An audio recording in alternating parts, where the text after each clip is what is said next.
I would love for Trump to go ahead and announce DeSantis as his vice presidential running mate and let them hit the ground running in January, February of 2023.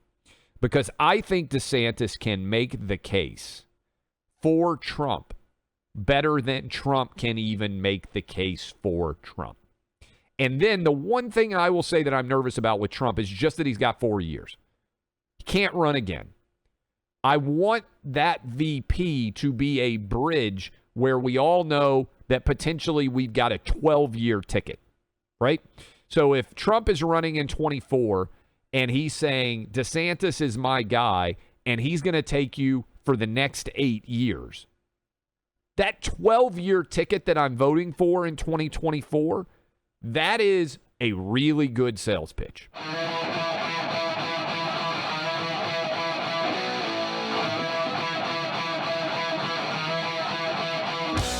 I wanted to point out that DeSantis has been one of the best defenders of Donald Trump since the Mar-a-Lago raid. Now, there have been a lot of sort of, I would say, a little bit of frostiness in the relationship between DeSantis and Trump, with many people expecting that DeSantis was going to run for president against Trump. Now, we don't know whether DeSantis is going to run or not, but I did want to point out that DeSantis has been, and look, I think DeSantis is one of the smartest politicians out there. You don't go to Harvard Law School and graduate and be a knucklehead, let's be honest. But DeSantis said what I told you in the start of this first hour, definitely true. Federal agencies have been weaponized against people the government doesn't like. Listen to Ron DeSantis here. So the FBI has a history now of weaponizing its power to go after people that it doesn't like. And not only have they done that in a variety of contexts, they went after Donald Trump as a candidate specifically with Russia collusion, even when he became president. And they were basically trying to drive him out of office based on a conspiracy theory. You've seen FBI agents falsify FISA applications to get surveillance on innocent Americans. We're seeing what's happening with this Michigan kidnapping hoax, which was a total disaster for the Bureau. You look at what's happened with having FBI agents surveil parents going to school board meetings. Who would have ever thought that? So I think when Republicans look at that and they're upset about it, it's against the backdrop of all that conduct where basically these agencies have become the enforcement arm of one particular faction of our country against everybody else. And so that's why I think people are concerned about it. I haven't read the motion in terms of what was going on, but clearly federal agencies in the past 5-10 years have been weaponized against people the government doesn't like. That's just a fact. Look, I love Ron DeSantis and what he has done as governor of Florida. I also love what Donald Trump did in his first term as president. The idea of both these guys going head-to-head for the presidential nomination, I think could end up happening as it pertains to 2024. Again, Florida primary day, I expect that Charlie Crist will be the nominee and that DeSantis will beat Charlie Crist by around 7 or 8 points, which is an absolute landslide in Florida. And DeSantis has been such a success in Florida that I believe he will have solidly made Florida a red state, maybe for a generation to come, because so many people moved to Florida over COVID. There are far more Republicans in the state of Florida now. This state, which was the flashpoint, 2000, 2004, you guys all remember it in presidential politics, the state that would decide the election. Then it was Ohio. Both of those states have moved solidly into the red camp, and I think DeSantis is going to stamp his victory in a big way. Here's my thesis on what should happen. We got a lot of Trump people out there listening. We're going to talk with Jared Kushner here at the bottom of the hour, and I'll lay this out for him too. Jared Kushner living down in Florida now. A lot of the Trump family obviously has relocated to Florida. Everyone wants, I think a lot of you out there, I should say, would love the idea of a Donald Trump on president and Ron DeSantis vice president ticket. I think it is indisputably the strongest possible ticket that the Republican Party could put forward in 2024. That's presuming Trump is running, right? Because otherwise, I think DeSantis, as a president with a vice presidential choice of his own, could make a lot of sense. The challenge here And I give credit to a caller. There's only a couple of things callers have said in my radio career. Every now and then it happens where you register such a good point. I say the greatest call I've ever had. It's a good tip for you guys. I used to do local sports talk radio back in Nashville. Old Southern caller called in because I was talking about how I had really bad allergies. And he said, forget all the Zyrtex, forget all the Claritin, all the different prescription allergy medicine and everything else. Even forget going out and getting all those shots. He said, here's what you do, Sonny Boy. I think he said Sonny Boy, which is a common phrase for old Southern men. My grandfather used to love that phrase. He said, just go get local honey in your town, in your region, and take a full tablespoon of it every morning, and it will handle your allergies to a large extent. I've been doing that now for about 15 years, and it has virtually cured all of my allergies. I mean, it is remarkable how well that works. Now, I'm not a scientist, unlike Dr. Fauci, but I would say that his argument, which is, again, old school wisdom, is that it's the pollen, right? The local pollen that the bees are all grabbing from your area is going to help your immune system to be more experienced with it if you're taking that tablespoon of, let it be local honey, tablespoon of local honey every day. Go down to your farmer's market, whatever. It's remarkable how well it worked for me. Way better than any of the over-the-counter medications. And where I live, Nashville, we have awful allergies. Nashville's kind of down in a little bit of a bowl, and so everything just kind of settles on it. Anyway, best advice. Then we had another caller, early in Clay and Buck. I hadn't really spent much time thinking about it. He called in and he said, because of both men being from the same state, they can't theoretically be on the same presidential ticket. That's correct. You don't hear it discussed very much. But since DeSantis is presumably going to be governor, and since Trump has relocated and made his primary residence Mar-a-Lago, one of the two of those men would have to have a different base, a different state of primary residency in order for them to share a presidential ticket. I haven't heard anybody talk about this publicly. I haven't seen it written anywhere. I'm a little bit concerned that where Trump would make his base, they may try to, if he moved outside of Florida now to run in 2024, that we would end up with a huge legal case. Because you can see if he went to another blue state, if he went back to New York to live in Trump Tower, or if he went to Bedminster out in New Jersey, you could see how some prosecutor could try to make their bones by saying, you're not a real resident of this state. How many days have you actually spent here? So I'm a little bit curious about this and a little bit concerned about it. But what I would love to see is these two guys come together, sit in a room together, because I think DeSantis has been one of the best defenders of Trump out there as it pertains to the Mar-a-Lago raid. And I think it makes it less likely that Trump is going to have a lot of competition, because I think it's coalesced a lot of the support for Trump. Many of you out there listening to me right now may have been ambivalent on the idea of Trump 24. And as soon as the FBI agents laid siege to Mar-a-Lago and stormed the home there, a lot of you said, no, I'm 100% in the Trump camp. In other words, the political ramifications of this have been far more beneficial to Donald Trump than they have been to Joe Biden and to the Democrat Party in general.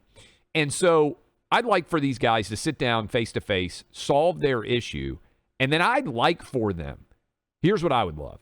When Trump announces, which I hope will be soon after the midterms, I would love for Trump to go ahead and announce DeSantis as his vice presidential running mate and let them hit the ground running in January, February of 2023.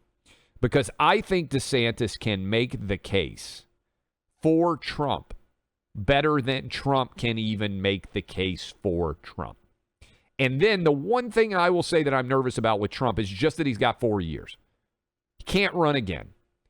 I want that VP to be a bridge where we all know that potentially we've got a 12-year ticket, right? So if Trump is running in 24 and he's saying DeSantis is my guy and he's going to take you for the next 8 years, that 12-year ticket that I'm voting for in 2024, that is a really good sales pitch. And I think DeSantis, Trump has got a bull in a china shop quality to him. You guys know what I'm talking about. Every now and then, he's knocking things over that don't need to get knocked over. DeSantis is a targeted assassin, right? He's got the ability to find the weakness like a great lawyer would, distill an argument down, and make it in a really succinct manner. And I think the duo of these two could be incredibly popular. But Trump needs to find a new residence. And he needs to find a new residence if this idea of mine is going to take root, where he doesn't have to worry about some blue state loon trying to argue, oh, these guys can't be a ticket because Trump's not technically a resident of New Jersey or New York or whatever. So he needs to, Trump's got plenty of money, find a place that could be his residency in 2023. Make sure that you spend 6 months and a day there, that you qualify there in 23 so that you're set for 24. This needs to be well planned out. I think it could make a ton of sense. I think it would be the single most ideal ticket for Republicans as we roll ahead into 2024. It's not a 4-year ticket. It's a potential 12-year ride towards American excellence. Laying out my theory there of the best possible ticket, and a ticket that could make the case all through 2023 and all into 2024, because Trump is going to announce at a traditionally early date, right? We know January, February, Trump's going to run unless something health-wise happens to him, and certainly hope that that's not the case. But I would be stunned based on Buck and mine's relationship. We've had Trump on the show a lot. We're going to have Jared Kushner on the show in about 4 minutes. I'll ask him. But I would be stunned if Trump is not going to run. So he's going to run. He's going to announce early in 2023. And you're going to be making the case against Biden for basically then a year and a half. And I will see whether Biden actually announces and whether Biden's able to run. But Trump is going to be in the race, I believe, before Biden is. And to me, instead of having this prolonged process of who is the VP going to be, how much stronger would it be? DeSantis going to win by 7 or 8 points, I think, in Florida. How much stronger would it be if Trump went ahead and announced with DeSantis at the beginning of 2023? And then you had DeSantis making the case for Trump as what I believe would be the best possible advocate, and not just for Trump, but for himself and for that duo over the next 12 years. To me, that is, right now, a lot of you sitting around out there, other than some of you in Florida, who I know are like, well, I don't want Ron DeSantis to leave. We need him as governor. I understand. But that's like having a really great college athlete who's ready for the pros. You need your guy. The nation needs DeSantis. I understand. I have property in Florida. I love it down there. But the nation needs DeSantis' leadership. So you got to let him leave the college ranks and go into the pros. And if Trump could announce with DeSantis by his side, I'm going to keep beating this drum because I want it to happen, then you would have an incredible duo that is set to dominate, not just in 2024, but DeSantis would easily take the reins in 28, and I think again in 32, and help to restore some normalcy in this country. A lot of you were weighing in on my argument that Trump-DeSantis is the best possible ticket that we could have for the Republicans in 2024. And I was saying one of the danger zones associated with that is the fact that they're both from the same state. And what I am citing here is from the 12th Amendment of the U.S. Constitution. This has not gotten much discussion. The electors shall meet in their respective states and vote by ballot for president and vice president, one of whom at least shall not be an inhabitant of the same state with themselves. So the president and the vice president, according to the Constitution, are supposed to be from different states. Now, I don't know exactly how that would be applied, but do we really want to risk Florida's electoral votes over trusting the judiciary to not really care that much that Trump and DeSantis are from the same state? Based on what you know of the federal government's issues with Trump, does anybody think they'll be like, oh yeah, that's an antiquated language, we're not going to be worried about that? I suspect, and I haven't done a deep dive on the 12th Amendment. I've got a law degree, but there hasn't been a deep dive that I've done on the 12th Amendment. I suspect that language is there because there was fear that a state might try to take over the federal government. And back in the day, for those of you who are history nerds like me, you know that where you lived in a state, your state was like your country because a lot of people never even left their states. And if you're a fan of American history and you study the Civil War as much as I do, that's why the idea of going against your state was such a difficult thing to do during the Civil War. So a lot of the woke historians now, they're like, well, if you knew slavery was bad, you should have just fought against slavery.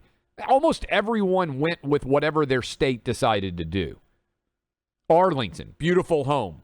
Robert E. Lee, right across the Potomac River, encourage you to go visit it at some point. Robert E. Lee was offered the command of the Northern forces, but he could not turn his back on the state of Virginia, which is how he ended up being the leader of the Confederate Army in the East. So this idea that's out there that everybody tries to constantly judge everybody by their past circumstances and everything else, most people sided with their states. So my suspicion is, and again, this is me extrapolating, trying to put myself in the mind of people in the 18th century when they were making that decision associated with the 12th Amendment, is that there was a great fear of the power that might arise in one individual state if they made the president and the vice president from the same state. Now, it's antiquated. I don't think it makes sense to still apply it going forward, but it is something that has to be considered because there are many people out there who say, hey, I love the idea of Trump and I love the idea of DeSantis and the fact that that could be a 12-year team. The challenge is Trump now has made his official home at Mar-a-Lago in Florida. DeSantis, as the governor of Florida, is certainly not going to change his residency. And so Trump would need to go somewhere else to be a resident of New York or New Jersey, which would be dangerous because they would try to say he wasn't a resident, or somewhere else in the event that he wanted that to be the duo. And if you're out there saying, well, I'm not too concerned about this, I would just submit, hey, the federal government is so anti-Trump that Merrick Garland just ordered an unprecedented raid of FBI agents to try and take down Trump before he even runs in 2024. Are you telling me they wouldn't make state residency requirements a massive legal issue if both of these men claim to be from Florida based on the constitutional language that is out there? I would submit you are crazy if you're willing to take that kind of risk.